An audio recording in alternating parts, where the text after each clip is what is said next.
क्या दिव्य कार्य किया सुनीति ने। राजा उत्तानपाद की प्रथम भार्या है, बड़ी रानी है, वो ज्येष्ठ रानी है, उसका गौरव है। वो चाहती तो 1 मिनट में सुरुचि को अपने संकेत से महलों से बाहर निकाल देती। पूरी प्रजा सुनीति के साथ में थी, क्योंकि वो राज ब्याहता रानी थी, कोई गंधर्व रीति से विवाह करके लाई हुई नहीं थी। वो राज रानी थी, महलों से आई थी, विवाहित होकर के आई थी। पूरी प्रजा उसके प्रति आदर का भाव था, सारी प्रजा को वो स्नेह करती थी। लेकिन कितनी मौन और सौम्य और सरल है प्यारे। सुनीति को खबर लगी कि राजा उत्तानपाद ने दूसरा विवाह कर लिया है। मंगल कलश सजाया माथे पर, सखियों को कहा बंधन वार लगाओ, रंगोली पुराओ। क्यों? हमारे घर में हमारी छोटी बहन आ रही है। राजाओं की तो परंपरा थी अनेकों विवाह की, इसलिए राजा ने दूसरा विवाह किया। हमें स्वागत करना चाहिए, वो भी राजरानी है, वो भी इस राज्य की माता बनेगी। स्वागत के लिए जैसे ही गई सुनीति, सुरुचि आभूषणों से ढकी थी, लेकिन सुनीति का सौंदर्य सादगी से, दिव्यता से भरा हुआ था। और सुरुचि ने जैसे ही देखा सुनीति को, राजा उत्तानपाद से कहने लगी, ये मंगल कलश लेकर जो स्त्री खड़ी है, ये कोई दासी नहीं लगती, ये कोई परिचारिका नहीं लगती, ये कोई सेविका नहीं लगती, ये किसी राजभवन की राजकुमारी और किसी राजा की राजरानी लगती है।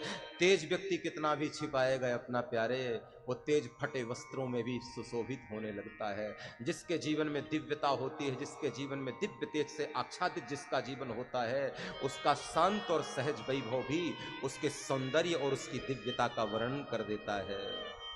सुनीति ने अपना तेज छुपाया।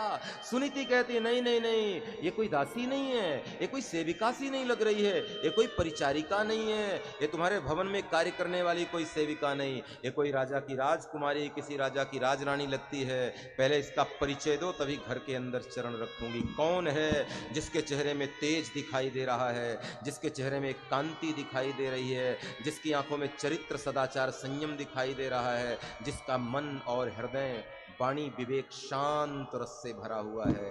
कौन है ये? सुनीति पहचान गई, ये कोई सेविका नहीं है। कौन है ये? परिचय चाहिए मुझे। राजा ने कहा, तुम सत्य कहती हो, ये कोई सेविका नहीं, ये कोई परिचारिका नहीं, ये कोई भवन में काम करने वाली दासी नहीं, ये मेरी प्रथम रानी सुनीति है, मेरी ज्येष्ठ रानी है, तुम्हारी बड़ी बहन है, प्रणाम करो। सुरुचि आग बबूला हो गई। सुरुचि कहती, आपने पहले क्यों नहीं बताया कि आपका विवाह हो चुका है? मैं इस भवन में तभी रहूंगी जब इस भवन से ये चली जाएगी। अब देख लो, मेरे संग रहना है तुम्हें कि इस सुनीति के संग में रहना है। राजा उत्तानपाद आसक्त हो गया था। परिणाम ये हुआ कि सुरुचि को प्राप्त करने के कारण सुनीति जैसी भार्या का त्याग कर दिया। और मैं भी यही कहता हूँ, कभी कभी हम भी रुचियों के चक्कर में नीतियों को त्याग देते हैं, धर्म को त्याग देते हैं। कुछ रुचियों के कारण धर्म न त्यागना, कुछ रुचियों के कारण नीतियों को न त्यागना, कुछ रुचियों के कारण प्यारे अपने संस्कारों को न त्यागना। क्योंकि रुचि आएंगी और जाएंगी। आज इस पर रुचि है, इस वस्तु पर, व्यक्ति पर, स्थान पर, कल कहीं और रुचि होगी।